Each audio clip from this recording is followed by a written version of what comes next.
Welcome in, guys. It is Paladevin, of course.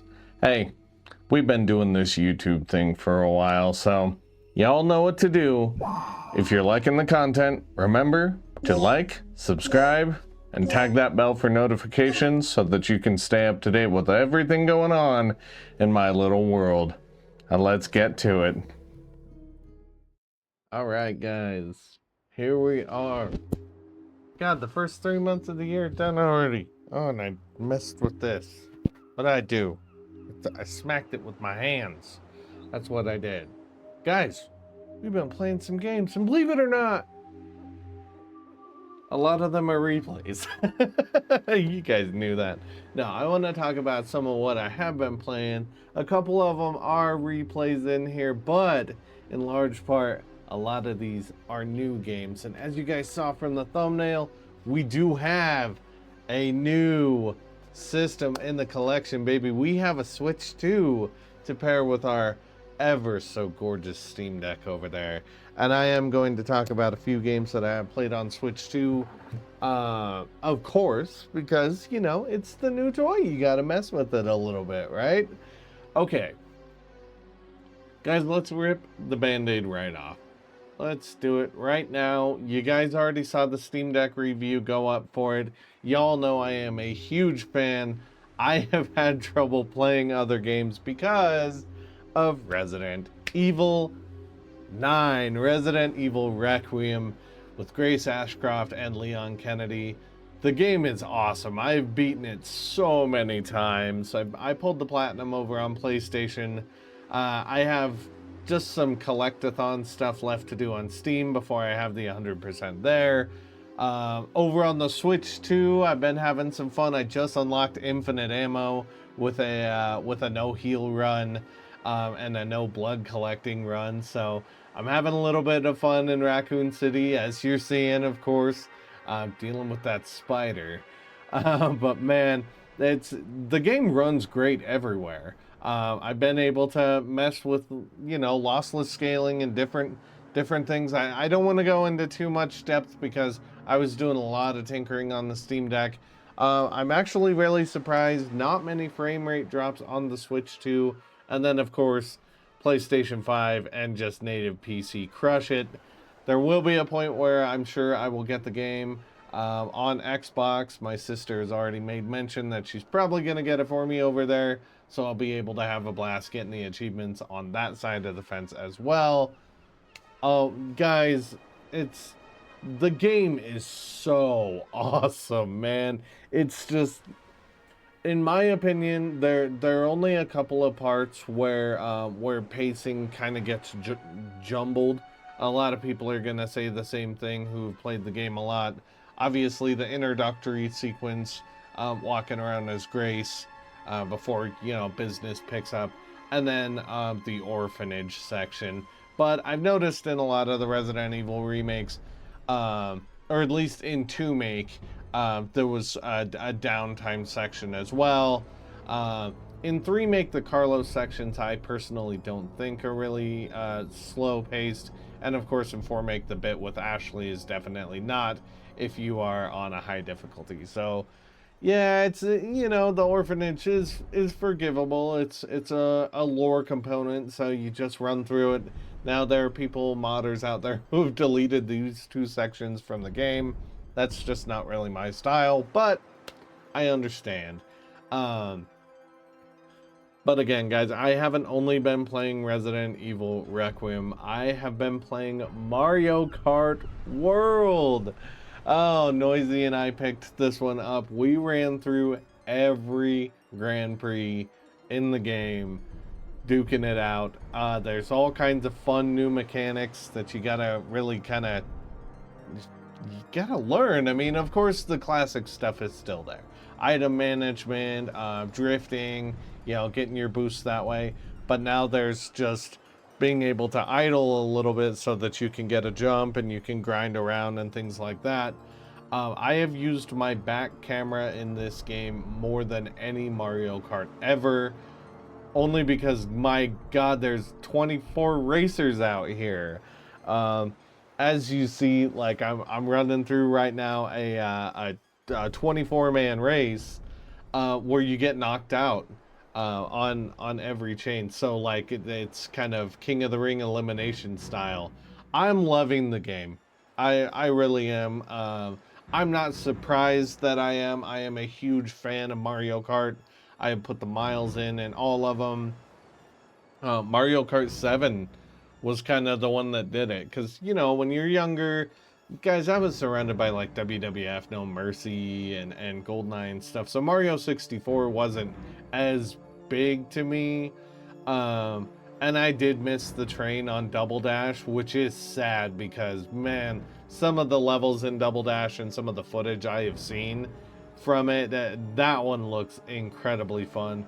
Mario Kart Wii is incredibly fun, but it was Mario Kart 7 that kind of got into me over on the 3DS, and the way the game has evolved from 7 to 8 to now Mario Kart World, it feels like there's a bunch. Where Mario Kart 8 seemed to get that endless amount of support, that's how World feels out of the gate. So I do find it weird that a lot of people were talking about like, oh, it feels really empty and not a lot to do. I also haven't done a lot of the free roam. I'm doing Grand Prix, I'm doing these knockouts. So it's a little different for me, I guess, when it comes to that side of the fence, but that's all right. I am enjoying myself. It's wild. It's fun to be unlocking new carts. I had a Goomba driving a Harley the other day. It was awesome. Like, I love the addition of miscellaneous enemies as well, not just your flagships, your Bowser and stuff like that. I am enjoying it, and I'm gonna be putting, pun intended, I'm gonna be putting the miles on it. Like, it's a lot of fun, man. It's really cool, and you don't really notice it when you're on the outside looking in, going to get the Switch 2, that this would be a decent flagship launcher.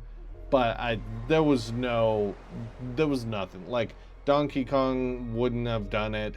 Metroid wouldn't have done it. Like, Mario Kart is the most suitable flagship of what's available to go out and get with your Switch 2, in my opinion. Now, these next little guys here surprised me, and I do think that they took a little bit from my Steam Deck video, but they added to another Steam Deck video. Yeah, that's right, Resident Evil 1, 2, and 3, baby, hit Steam, and our little technique, as the community has shown in my comment section, our little technique we used to get Dino Crisis running, same technique is working for Resident Evil 1, 2, and 3. So if you haven't played them yet, guys, you know what I'm gonna say. Like, now is as good a time as any to get into the classic Resident Evil games. Now, I have seen a lot of a lot of back and forth, I would say, about the classics, and honestly, these are like $5 a whack right now at the time of me recording this video. So if cost isn't a factor and you really do want to get that classic flavor, please play these games. They're very cool. They do take a little bit of getting used to. They're from a bygone era, but you know what? They're awesome regardless. Like, the control style for me, I can't really understand why people struggle with tank controls, because I grew up with them. So I completely get that there's going to be a bias for me surrounding that. When it comes to the Metroidvania elements or the graphics or anything like that, I'm sorry guys, I can't go there, period. I can't argue against that. Like, they're products of the time. They're fantastic adventures for their time. And you know what? The way I see it, just about anything can run them. Remember, these came out on PlayStation 1. So if you're worried about being able to get it to run on anything, hey, we have a great community of Steam Deck 11 crazy people like me, and tons of others. who have done extensive testing to make sure that these guys are able to run on the Steam Deck effectively. And then you can, if you have a problem with the graphics, of course you can load mods and other things like that to make the games run to your flavor or liking, shall we say. But again, I didn't need to go on too much about Resident Evil because it's Resident Evil. It speaks for itself. The classic trilogy is so awesome. I really want Code Veronica next. Code Veronica Classic to hit either GOG or Steam. Please bring those bad boys onto the Steam Deck. I'm ready. Like, like, it's not to say that you can't emulate, but man, it's something about just being able to boom, get them going. That's awesome to me. All right, guys. Next up, I actually went on a proud mode run. This was spur of the moment on Kingdom Hearts 1. Honestly, this was very spur of the moment. I watched Noisy playing Kingdom Hearts 2 for her channel, and I was like, man, I kind of want to play Kingdom Hearts. Looked at my achievement list, and I was like, I still got the proud mode run to do. Pressed A, and off we were, man. Kingdom Hearts 1, so far of all of the ones that I played, has the best replay value. And we'll see as I go back to Kingdom Hearts 2 and kind of start to work with the mechanics and stuff, whether or not I'm wrong. I personally, I loved the story of Kingdom Hearts 2 more than any other one. I thought it was the most put together. But so far, every time I'm in the mood for Kingdom Hearts, I keep going back to that first game. I don't know what it is. There's enough limitation in there to really just to feel like you're having to master your mechanics a little more. Plus, I also like the ability of being able to heal whenever I have MP versus it like MP locking, the way that like Kingdom Hearts 3 does. But those are just minor gripes. The journey was tough. Proud mode's tough, but it's definitely manageable. It's not unfair. Like there are a few times you're gonna get walloped, and then there are a few times you can just stall out Maleficent's dragon by standing on top of her and just hiding for dear life because you ran out of magic. So there are a lot of ways you can manage that run, and it was a lot of fun, you guys. If similarly to Resident Evil, if you haven't given Kingdom Hearts a shot and you're into 2 RPGs and everything, I'm a kid who was raised on Final Fantasy, Legend of Legaia, Legend of Dragoon. I always kind of gave the side eye to Kingdom Hearts because, you know, my love for Final Fantasy and you know, I thought that they were taking away from it by having Final Fantasy characters in that universe. I am happy to be wrong. I am always happy to be wrong, and that's what Kingdom Hearts did for me. It showed me that, hey, you know, the side of the fence doesn't suck, brother. Come on over and check it out. Now, speaking of Final Fantasy, this is our last game. This is our last game, and it was Final Fantasy VII, but with a twist. Suna Mods. Oh my god. The Seventh Heaven and Suna Mods community, you guys are incredible. This Final Fantasy VII replay that I had no idea I was going to do until I loaded these mods, hit play, and got bit by the bug again. Oh my Lord. I feel like I might do a video later just kind of going into the detail of this.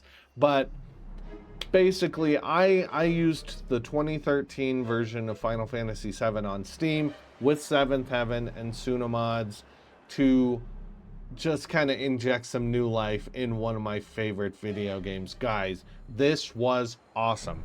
Everything from a chibi art style to a free cam in the open world to voice acting. It was all here, man. And like I said, you know what? I think I probably will make this for a later video because I was just blown away. It was so cool what this community did. And you know what? that you guys hear me glaze the Steam Deck and being able to kind of add different experiences to your games, whether it be through emulation or you know, loading in mods or anything like that. If there is any experience that is a showcase for this, that will just, oh, it'll make you smile the whole way through, just you're tuned in the whole journey, it is Sunomod's Final Fantasy VII, especially with that voiceover mod. That so many people did so much work to make a beautiful experience in what I would deem a 1-to-1 remake of Final Fantasy VII, because I mean it kind of is. Like, you can't get more 1-to-1 than having all this running on the original game. But as I digress, guys, plenty more games are coming. I'm already looking back at my playthrough on Paper Mario Thousand Year Door. I'm hoping to work through that on the Switch too. And yes, I'm looking at Tears of the Kingdom. But on other consoles, I am looking at The Evil Within. I am looking at Chained Echoes, speaking of a Steam Deck run. And I am actually looking at Days Gone and The Witcher 3. So this year has a lot coming. We're going to see what happens, because I walked in here with intent to play a couple of these and got blindsided by either replays or just a desire to play in general. And you know what? There is nothing wrong with that. These new games will get completed as they get completed, as my interest in them comes up. Until then, guys, we're gonna play what we want to play, however we want to play it. So let me know, you guys, if you have played any of these. What's your experience with Requiem been so far? How is the online multiplayer for Mario Kart? Because I haven't dove in yet. And then, guys, I know Sunomods have already been working on making sure that they support the new version of Final Fantasy VII. I haven't gotten any of that stuff loaded yet, but rest assured, I will. And if it does work, oh my god, man, you guys are in for another just incredible ride. I cannot express to you how great that experience was. And then, not gonna leave Kingdom Hearts out in the cold, because Kingdom Hearts 2, I gotta decide, am I going straight to proud mode or am I going straight to critical mode, assuming that it's unlocked right out of the gate. So, a lot coming, baby. Guys, I hope you enjoyed this video. I hope you enjoyed some of the footage, and I hope you are enjoying your gaming. Until next time, you guys have a good one.